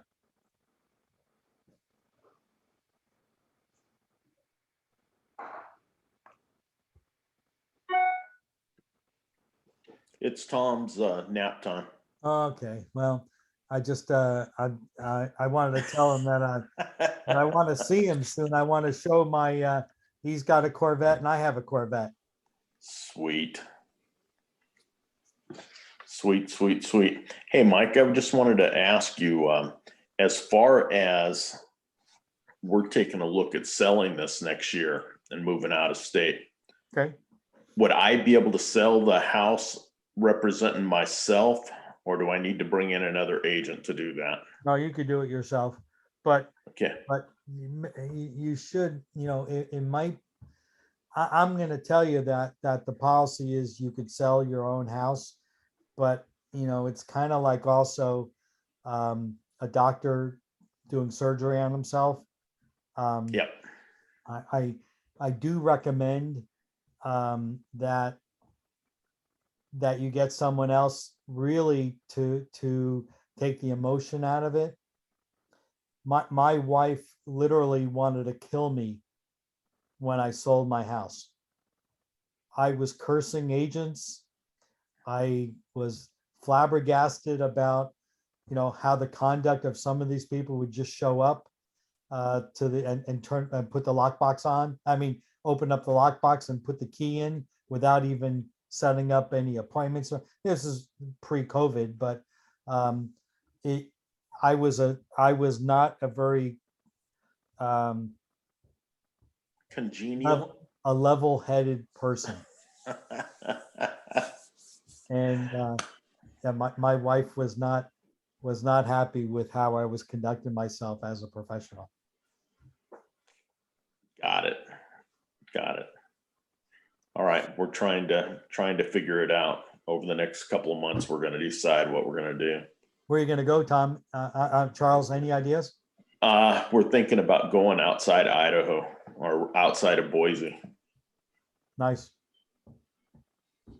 Find a place that's, a little bit bigger than what we have and basically half the price. Yeah. And then look at just having a little more fun. Yep. It's time. Yeah, you worked hard and you lived in California for a long time, took advantage of some